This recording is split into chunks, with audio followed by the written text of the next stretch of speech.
नमस्कार दोस्तों। आज हम एक सरल जनित्र की कल्पना करेंगे। जो मशीन का चैप्टर है अपने, उसके तहत सरल जनित्र यानी कि एक सिंपल से सिंपल जनित्र की कल्पना करते हैं। ठीक है, तो जो भी है ये जनित्र होता है, इसके आर्मेचर में उत्पादन होने वाली धारा एसी प्रकृति की होती है। ठीक है, चाहे ये डीसी का हो चाहे एसी का हो।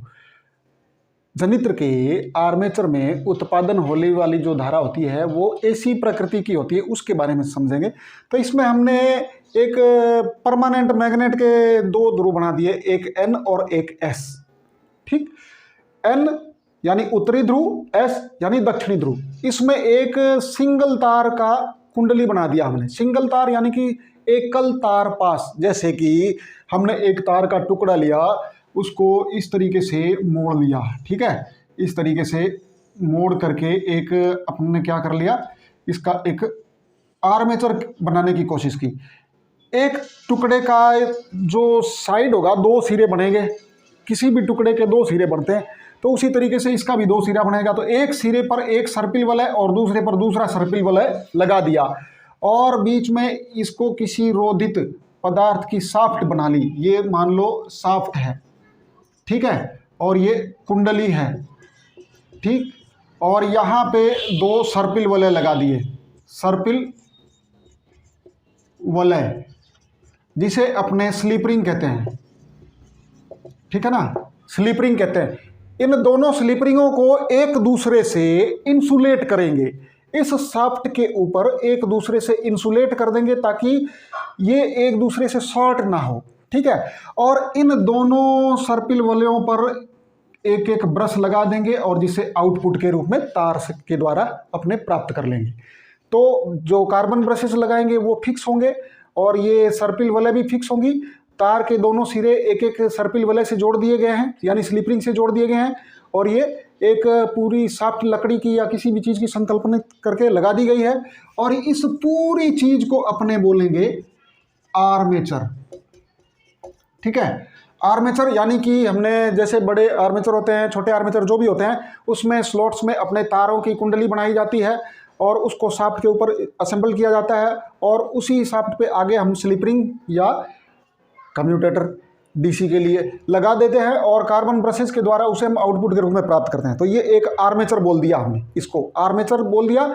और यहाँ पे परमानेंट एस और एन दो चुंबकीय ध्रुव लगा दिए। परमानेंट का मतलब ये हो गया कि ये अपने डीसी से जो बनाते हैं चुंबकीय क्षेत्र, वो परमानेंट मैग्नेट बनता है। और यहाँ पे हमने एक तो स्थायी चुंबक वाले टुकड़े लेकर के एक सिंपल सा जनित्र की संकल्पना करेंगे कि उसमें एसी कैसे पैदा होती है, चाहे वो डीसी हो चाहे एसी हो, वो बात करते हैं अपने।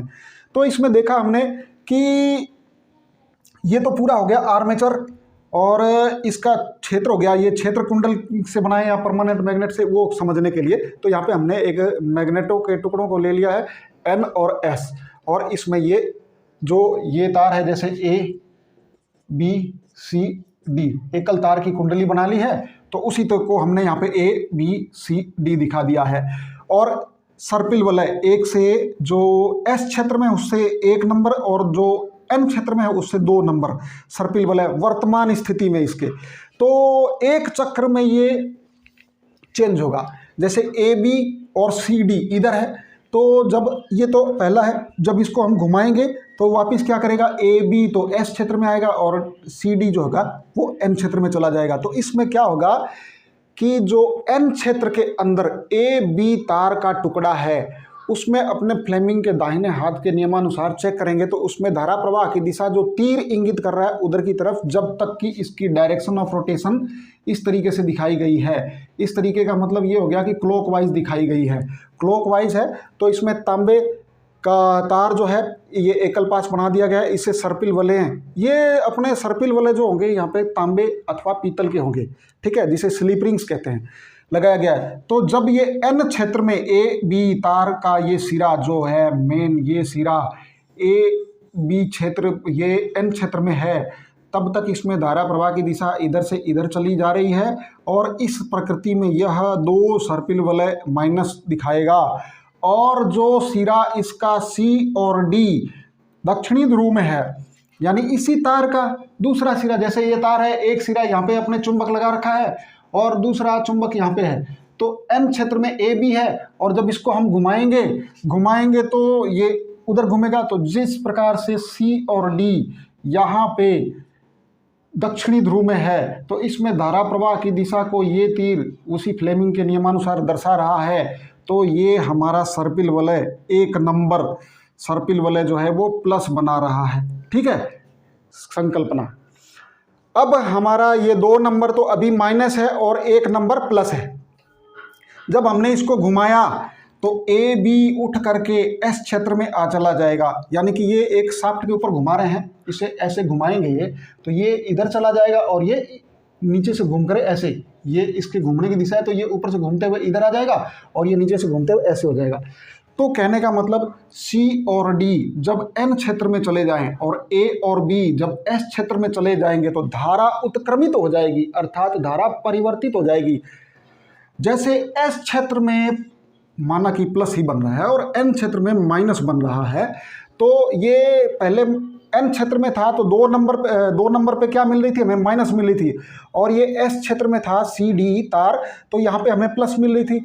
अब सी डी जो है एन क्षेत्र में चला गया, ए बी जो है एस क्षेत्र में आ गया घुमाने पर, तो ये जो ए बी तार का टुकड़ा है एस क्षेत्र में आएगा, तो यहाँ पे जो धारा आ रही थी वो कौन सी हो जाएगी, प्लस।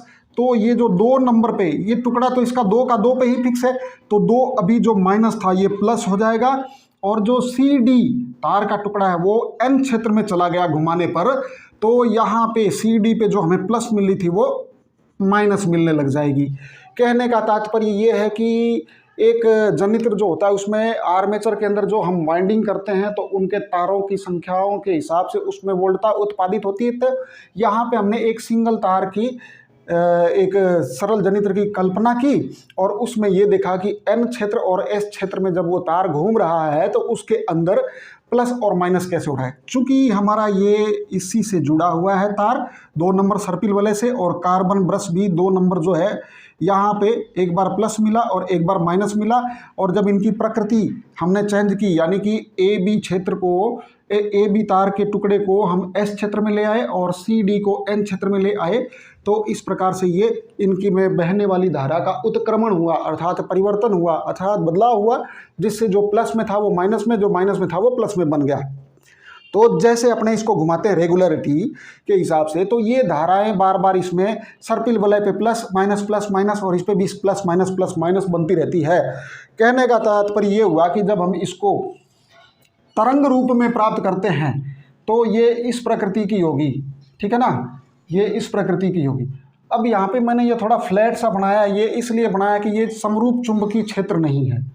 समरूप चुंबकीय क्षेत्र क्यों नहीं है, ये स्क्वायर चुंबकीय क्षेत्र है, फ्लैट है। तो जब यहाँ से चुंबकीय रेखा और यहाँ से चुंबकीय रेखा जब क्षेत्र में रहेगा तो वहाँ पे पीक पॉइंट पे ये धारा में वोल्टता बन रही है, और यहाँ से जब ये गिरेगा तो ये धीरे धीरे लगातार गिर जाता है। हमें समरूप चुंबकीय क्षेत्र में जब ये रखेंगे तो ये ज्या तरंग के रूप में, अभी तो स्क्वायर वेव के रूप में है यानी कि वर्गाकार तरंग के रूप में है, अब इसे ज्या तरंग यानी साइन वेव लेने के लिए, जैसे ये है इस तरीके से लेने के लिए समरूप चुंबकीय क्षेत्र में रखेंगे। समरूप चुंबकीय क्षेत्र कैसे बनेगा, जैसे ये अपन ने यहाँ पे बनाया है इसको, ये इस तरीके से, ठीक है। तो इसको समरूप करने के लिए अपने इसके पीछे क्या कर देंगे, ये पोल शू लगा देते हैं, ठीक है ना, पोल शू लग जाता है। पोल शू क्या करता है, यहाँ से यहाँ का एरिया यानी इसके अंदर घूमने वाले कुंडल को पूरा कवर कर लेता है और चुंबकीय बल रेखाओं को ये देता है। तो यहाँ से चुंबकीय बल रेखाएं अधिकतम होगी तो पीक पॉइंट यहाँ पे होगा, और जैसे जैसे इधर चली जाएंगी तो वो ढलती जाएगी। तो इस तरीके से समरूप चुंबकीय क्षेत्र में रखेंगे तो ज्या तरंग बनेगी, और सपाट चुंबकीय क्षेत्र है तो वहाँ पे स्क्वायर वेव बनेगी। तो कहने का मतलब ये क्यों बनी, क्योंकि सर्पिल वलय प्लस और माइनस हो रहा है। एक बार इसी सर्पिल वलय पे 2 नंबर पे एक बार प्लस भी दे रहा है और एक बार माइनस भी दे रहा है, यानी ऐसी प्रकृति का दे रहा है। तो हमारा जो जनित्र है वो चाहे कैसे भी करें, कल्पित करें या कल्पना करें या बनाते भी हैं जो, तो वो इसी तरीके से होता है कि कोई भी जनित्र है वो बनता है तो उसके आर्मेचर में ऐसी प्रकृति की धारा उत्पादित होती है, वो इस कारण से होती है। अगर इसे डीसी लेना है यानी कि दिष्ट धारा के रूप में बनाना है, डायरेक्ट करंट के रूप में बनाना है, तो हम इस सर्पिल वलय की जगह दो जो सर्पिल वलय हमने स्लिप रिंग्स लगाई है, इन स्लिप रिंग्स को हटा करके हम यहाँ पे स्प्लिट रिंग लगाते हैं। स्प्लिट रिंग का मतलब ये हुआ कि हम अब डीसी की कल्पना करेंगे तो वो उसमें उसकी पूरी पोजीशन चेंज हो जाती है, वो अगले चैप्टर में बताएंगे। आज के लिए इतना ही। तो इसमें यही हुआ कि जनित्र, सरल जनित्र में एसी कैसे पैदा होती है वो हमने देखा। एक बार उसी सर्पिल वलय पे प्लस मिल रही है, एक बार माइनस मिल रही है, क्योंकि जैसे माना, एक बार और दोहरा देता हूं आपको मेमोरी के रूप में, एन क्षेत्र में माना कि माइनस मिल रहा है और एस क्षेत्र में प्लस मिल रहा है सरल तरीका से, तो जो इस तार का टुकड़ा एन साइड में है उस पे अभी प्लस मिला, माइनस मिला, और जो एस साइड में उस पे प्लस मिला। जब हमने इसको रोटेट किया, घुमा दिया, तो ये सी डी एन की तरफ चला गया और ए बी इधर चला आया एस की तरफ, तो उसमें बहने वाली धारा की प्रकृति भी चेंज हो गई है।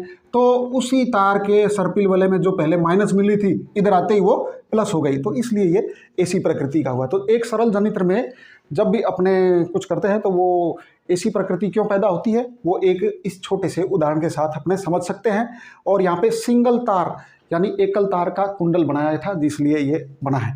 तो आज के लिए इतना ही, फिर हम अगले वीडियो में और टॉपिक लेकर आएंगे। नमस्ते।